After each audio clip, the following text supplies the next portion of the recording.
my husband decided let's go hang out at the mall. He wanted to go exchange some glasses at the Oakley store. And we were about to pay because he found the glasses that he was going to exchange. And right as he's giving his card to the guy at the register, he just says, "Whoa."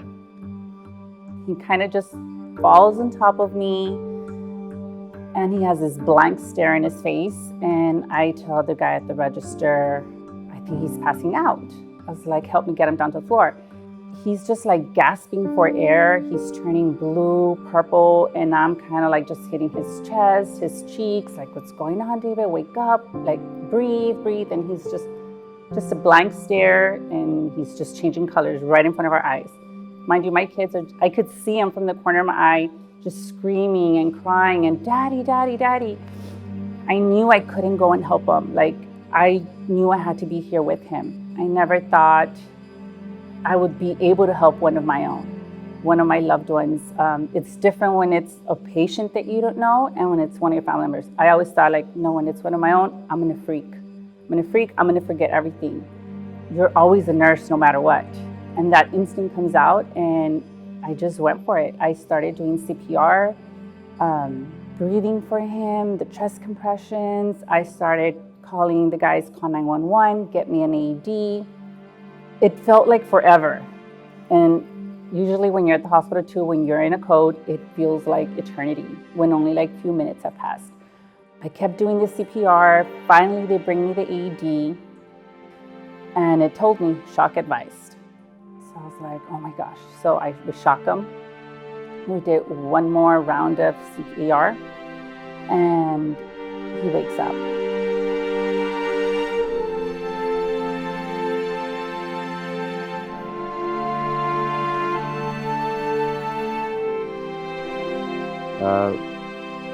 The next time I know, I'm being transferred to the ER, the DHR emergency room, via ambulance.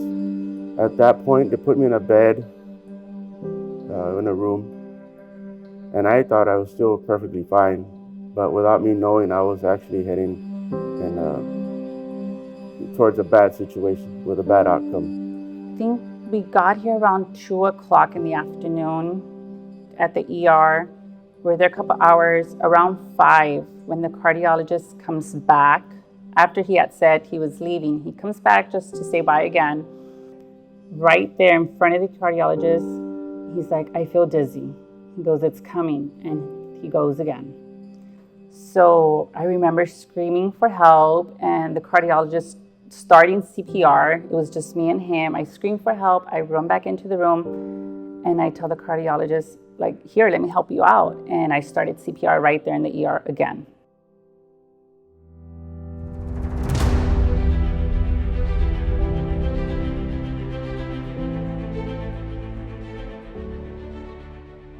I was cardioverted 3 times in the ER,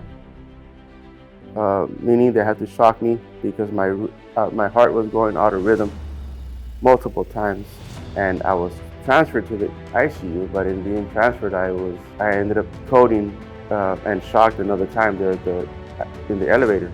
They continued on the process going to the ICU, where I again my heart ended up stopping or going to another rhythm, where they had to shock me 4 times, 5 minutes apart, which is a total of 9 times. I had numerous physicians on my left, numerous nurses on my right, throughout the room, in and out, giving me the best possible meds. I had the best physicians, best nurses. I feel like we're all a family here at DHR, and when it comes to one of our own, it is very hard, but they did an amazing job. They acted really fast in everything. They all worked together. We all had something to do with his care as to why he's here right now.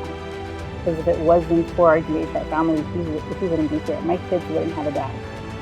Best nurse at the mall who gave me CPR. What more could I ask for? I would like to thank everybody who had a helping hand in my recovery.